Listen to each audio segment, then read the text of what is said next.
Thank you all for joining us. We are going to forego vote on the minutes from the last meeting because they've not yet, that meeting was just a week ago. It hasn't yet been posted on the cable TV for purposes of making the, Fact checking.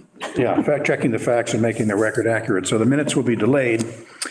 And the purpose of today's meeting is to discuss the offer of a donation of land from Hans and Kate Morris of Cherry Street in Stockbridge for the purpose of developing some affordable housing. And we're in the preliminary stages of this, but we want to begin moving forward to explore this land, see what's buildable, where the ideal place for homes would be. There's legal work to be done and decisions about what type of housing we would have, the size, the number, the mix of market and affordable. So there are a lot of decisions and areas to explore going forward, but we wanted to, at least as a group, get the discussion going amongst the full housing trust. And we have not discussed this in the Affordable Housing Trust to this point. So this is new as a group. A couple of us have met with Hans, small numbers so that we're in compliance with the open meeting law. But now we are having an open meeting and we are discussing this. So welcome, and there's our basic point for today. Now, I have prepared some maps of this property, which I would distribute to anyone here. Hans does have one. I sent one to him. I had it scanned by Teresa today in the office, which was very helpful. So I will describe where this is so that people can get a sense of the property we're dealing with. This is 34 acres. It is located off of Glendale Middle Road, and it is adjacent also to town land that is currently being used for a solar field and for a cell tower. So for those who would be getting a better fix on this, if you're driving out of Stockbridge, going west on 102, you pass the clock tower, the road curves down, goes through the golf course, over a bridge, you bear to the right, and you are on Glendale Middle Road. And about a half a mile up from that bridge on the left is an access point for the Morris's land. It's about 80 feet wide, and it's in between a couple of properties. And it's sort of a notch at the top of what is roughly a square 34 acres with some zigs and zags, but this is kind of a notch that sticks up and is an entry point into the property off of Glendale Middle Road. To the south of the property is the Mass Electrical power lines, which run from Cherry Street over to Castle Hill Road. And some of the abutters would be on Castle Hill Road, as well as on Glendale Middle, and possibly on Cherry. I'm not sure. I don't think so. So we have to get going on some work on this to assess the land, what's buildable, where would be the ideal location for housing. There are wetlands in this area, according to the Department of Environmental Protection. The map we're working off of, if you use the town interactive map that's on the internet, there are things you can kind of overlay onto that map, and one of them is the DEP wetlands designations. And that shows up in three oddly shaped pieces of the land where there are wetlands according to the DEP. So we would be working around those. There is the possibility within these 34 acres to, in addition to some housing, having some walking trails in and around the area to provide a little recreational space as well. The 34 acres are mostly wooded. It's pretty dense woodlands in there. There is also, in addition to the 80-foot strip that comes out onto Glendale Middle Road, there is a town access road into the solar field and the cell tower which is only 16 feet wide, but it runs along the eastern border of the property we're discussing. And also, it's important to note that the town water main goes along Glendale Road, covering this property site, and the town sewer goes past this property on Glendale Middle, ending at the railroad tracks, which are slightly to the east of this property. So that's the broad sketch of what we're talking about and what some of the issues are that we have to deal with. And since Hans has joined us, I don't know, Hans, if you would like to make a comment about your offer to give this land to the town for purposes of housing. Well, I think we strongly believe Stockbridge needs more affordable housing. And what we hope is that by using the 40B process, we can develop this in a way that has enough density to put in, meaningful number of units, and that is exactly is something to discuss, but also would have some open space. So,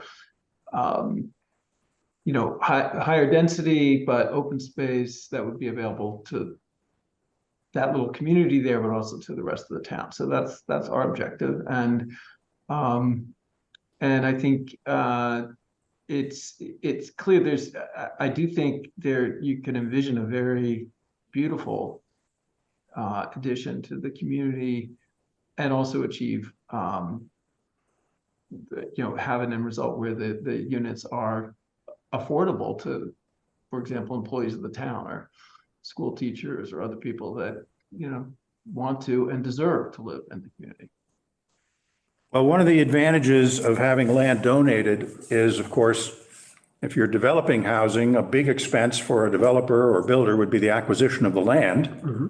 So we have that as a given, which could help to reduce some of the costs of the overall development.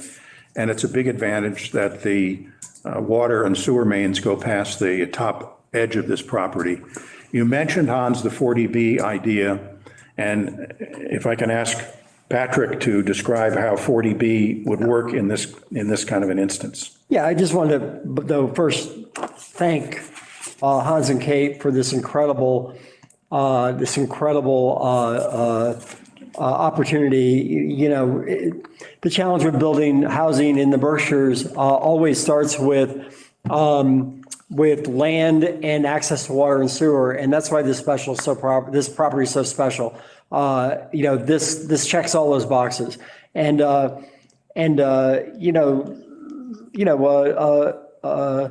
Stockbridge is able to work with Hans, with a third party, whether it be a nonprofit or some kind of mixed-use developer, to imagine what this will be. I believe that with 40B that the zoning approvals happen through the Zoning Board of Appeals, which is entirely appropriate. It's how it works in the state of Massachusetts. So, I think that as Hans said, we want to make a meaningful number of units. We also want to keep it within the character of the neighborhood. So I think that what you'll see is a thoughtful proposal that really adds to and enhances the community around it, including one of the neighbors who is Hans and Kate himself. So Hans and Kate, him and herself. So I think our first step is to, as a board, approve the due diligence required to accept the gift, and I'd be happy to make a motion that we approve the pursuit of the sort of suite of due diligence around survey, around land and whatnot, to get that done. So I make a motion that we pursue the due diligence on this opportunity. Right. Do we, Rani, can you hear us okay? Please go. All right, I think you're muted, Rani. All right. Well, one of the questions would be, if we're going to be having to spend money to do these studies and whatnot, do we have to worry about that tonight? No, we just need to basically approve going forward, and then we'll solicit bids to do so, and then we can approve the money at the next meeting. Okay. I want to, yeah. Hi, Randy. No, Can you hear us? yeah, I did. I was able to unmute. I just, we have Michael Canales, I think, on Zoom. And Michael and I had a conversation this afternoon, and I think Michael's prepared to begin the process with us and Michael, maybe would you like to speak to that? And Michael, you're on mute. Yeah, there you go. Yep, there we go. Yeah, no, so typically whenever we're receiving a gift of property, we do our due diligence and just need some work done so I can get those costs together. Checking with legal was, survey 21E, and let's see, and whether or not we need to do a title search or not, and just see what those things all would include, and then bring it back to the board to just do our due diligence and accepting this gift, and then the board could move that to the next step. Okay. I want to point out that this is an R1 area, 1 acre zoning on these homes that are around the property. The proposal as we're envisioning it, and again, it's early and we don't have a lot of detail on that vision, but would be to have these structures closer together and not be in 1 acre zoning. There's a lot of trees here. You don't want to be cutting trees down all over the place just to, get all these buildings in there. It'd be better to have kind of a neat circle with whatever number of structures there are in a more limited area and allow for more open space and for those trees to remain in place. So that is one factor to take into account. Just a little more on the 40B, just to get this on the record, and correct me if I don't get this right, Patrick, but the 40B state law requires cities and towns to have 10% of their full-time residences be affordable. If they don't meet that standard, a developer could come in and develop some affordable housing and not follow all of the zoning laws in that town. So it was a way for the state to try to encourage more affordable housing in towns that don't have much. We do qualify under 40B with more than 10%. I think it's about 13% affordable, which includes the Riverbrook home for women, developmentally disabled women. Without that building with its 22 units, we would not qualify for the 10%. But here's the thing, if you can do a friendly 40B where with the agreement of the town, a developer could come in and create some properties that don't conform to all of the zoning laws. But again, it would be done with the approval of the Zoning Board of Appeals so that we could, and we would need some changes in order to have this property. But I think we also, a couple of things. One, we have a cluster bylaw in Stockbridge, so there's no reason there's no impediment in terms of our current zoning to keep some of the development in certain areas of the property, to maintain open space on the rest of it. That's one thing. It's likely that the aspect of our zoning that this would not necessarily meet is the frontage requirement, not the acreage. There's 34 acres on this parcel, and I don't believe that will be anywhere near. When you look at 1 acre zoning, the number of units we're going to propose. So I think that the most important thing to remember is that we're gonna work closely with the neighbors, with the community, and get a lot of input to make sure that whatever we envision is both consistent with the neighborhood and consistent with enhancing that neighborhood and ensuring that that folks have some really great neighbors that they can look forward to. So I don't think we need to. I think we're getting ahead of ourselves if we're talking about what aspects of our zoning we would or wouldn't be consistent with. My guess is that the only thing I see is probably the frontage requirement.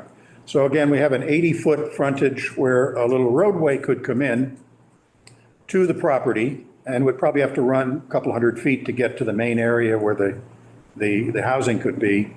And, that could be 25 feet wide and a 5-foot sidewalk and a 20-foot buffer on either side with trees and landscaping. So it could be an attractive entryway into this property. And the roadway could come in enough so that there would be a buffer of some trees or woods between these buildings and the abutters that would be just to the north of it.